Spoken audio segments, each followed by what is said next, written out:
SCP-795. Classe Euclide. Procédure de confinement spéciale. SCP-795 doit être confiné dans une zone de 75 mètres x 5 mètres, divisée et sécurisée par des murs en plexiglas comportant des portes comme suit. A. Un mur, une porte, à 5 mètres du fond de la pièce. SCP-795 vit dans l'espace de 5 mètres x 5 mètres ainsi créé. B. Un mur, une porte à 35 mètres. Cela définit la limite extérieure de la zone que SCP-795 peut affecter lorsque confiné dans la zone A. T. Un mur, une porte à 65 mètres. La zone C peut être utilisée de façon sûre pour observer SCP-795 lorsqu'il est confiné dans la zone A, mais doit être dégagée si une interaction a lieu dans la zone B. D. Une porte de confinement standard à 75 mètres.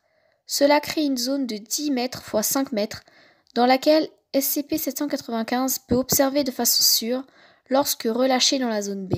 2 gardes de niveau 1 doivent être postés dans la zone C. Ceux-ci doivent se déplacer jusqu'à la zone D si SCP-795 se trouve dans la zone B, pour une expérience. En raison des dommages potentiels, seuls les membres du personnel de classe D sont autorisés à interagir directement avec SCP-795. Un distributeur automatique de nourriture et d'eau, ainsi qu'un changeur de litière ont été installés dans la zone A pour limiter les contacts non nécessaires avec SCP-795. Si nécessaire, SCP-795 peut être tranquillisé à distance et manipulé sans risque. Les chats supplémentaires exposés à SCP-795 doivent être confinés de manière identique pour une période de 3 heures. Description. SCP-795 est un gros 8,2 kg chat domestique, noir de race indéterminée, présentant 2 aptitudes anormales principales. SCP-795 peut changer la forme physique de toute créature vivante qu'il est capable d'observer, dans un rayon de 30 mètres. SCP-795 peut réaliser des suggestions télépathiques aux humains dans le rayon d'action mentionné précédemment. SCP-795 peut transférer ses capacités à tout autre chat dans son rayon d'action, mais cet effet sur les autres chats est temporaire et se dissipe dans les 3 heures après la séparation avec SCP-795.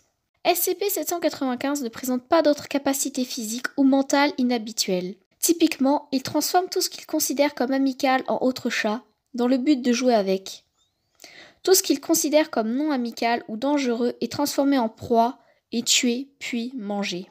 Utilisation de SCP-795 pour éliminer les membres du personnel de classe D, récalcitrant approuvé.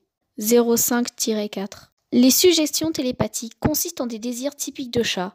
Plus de nourriture, de la nourriture de meilleure qualité, une literie plus douce, des jouets ou la possibilité de sortir de son confinement. Les membres du personnel doivent acheter des objets désirés à leurs frais, docteur. Les transformations de SCP-795 s'annulent après une période d'1 heure, après les avoir retirées de la présence de SCP-795. Il s'est avéré que SCP-795 est incapable de se transformer soi-même. Des objets inanimés ou des objets qu'il ne peut voir. Addendum. SCP-795 a été originellement confiné au centre de contrôle animalier A.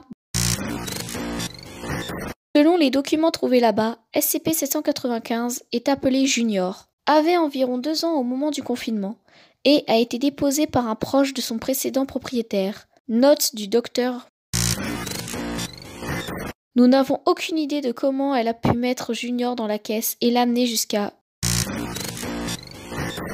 Plusieurs conditions inhabituelles ont été trouvées au centre de contrôle animalier. A. Tous les chiens étaient euthanasiés. B. Les chats se déplaçaient en liberté dans le bâtiment. C. Le centre avait un dépassement de $ sur son budget en équipement et soins pour chats.